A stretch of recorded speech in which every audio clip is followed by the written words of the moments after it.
Good evening, everyone. Thank you for joining our halachas of Loshon Hara group. We're moving along in Sefer Chavetz Chaim. We're up to Klal Tes, Sif Gimel, and Dalet. Excuse me. Okay. So Chavetz Chaim continues and says, his last couple of seifim he spoke about praising people, and he said you're not allowed to praise people too much, and not allowed to praise anybody, barabim, in public, because it'll naturally bring people to say Loshon Hara about him, because if a person's too effusive in his praise, so then people or even he himself will say, yeah, he's great, he's this, he's that, he's all these great things going for him, and he's a great guy, and he's nice midos, and he's a Baal Tzedakah, and he's a Baal Chesed, and he's a big Talmid Chacham. But then naturally people will say, or he himself will say, yeah, but there's this about him that's bad, and that about him that's bad, so it's going to lead to Loshon Hara, excuse me, and therefore a person will not be allowed to praise somebody privately if it's too effusive, and publicly a person should not praise somebody at all, unless Chavetz Chaim wrote that he is a tzaddik gamur, that everybody is moda, everybody admits, everybody realizes that he's a tzaddik, and even if somebody would say something bad about him, nobody would accept it because they know it's like a joke. You know, you're talking about such a great person like that, then nobody's gonna take it seriously. Okay, so in the Sif Gimel, the Chavetz Chaim writes that a person is not allowed to praise somebody in a way that's going to cause him a loss. Meaning, let's say somebody lent him money. So a person's not allowed to go around town saying, hey, this guy lent me so much money, he was so nice about it. Because what's going to happen is that people are going to start bombarding this guy for loans, and it's going to cause him a lot of problems. Or if a guy helped him out in a different way, he gave him food, so then he's going to say he's a big machnas orach, and he really helps out people who need. And so people who are not, people who need will come legitimately and he'll want to help them out. But people who are not, legitimately needy people will also come and they'll clean him out, and that'll harm him. And therefore, a person should not go around and be careful. Should be careful what he says, the praise that he says about him, that it shouldn't bring him, the person, to harm, like the examples we just gave. Okay.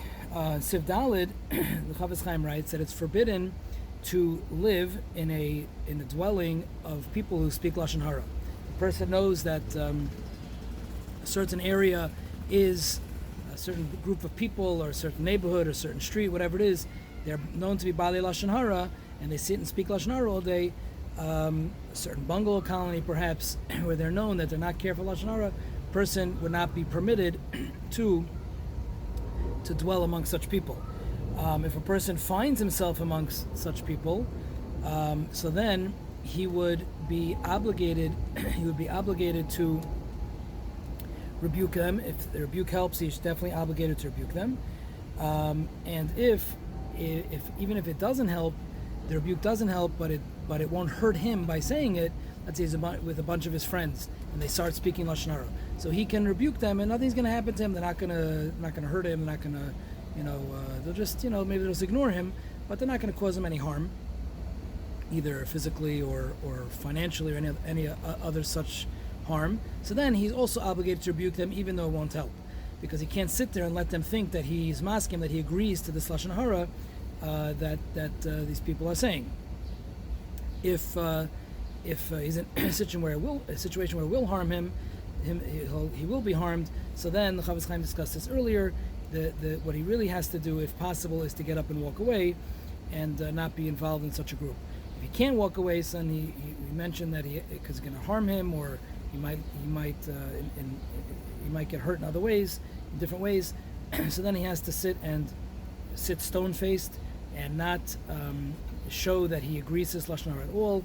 And he has to think to himself that he's not makabel this Loshon Hara, and then he will, and he has to also think to himself he does not want to be there, that he's not like, well, listen, I'm here, I might as well listen to Loshon Hara, or listen, I'm here, so I'm an ones. He has to think actively to himself that he does not want to be there, and he wishes he wasn't there. But what can he do? He's stuck. So if he fulfills those three requirements, he would not be transgressing, and not be over the isser of listening to Loshon Hara or being in a chabura of people who are speaking Loshon Hara. Okay, we'll hold it here. Have a wonderful evening. Take care.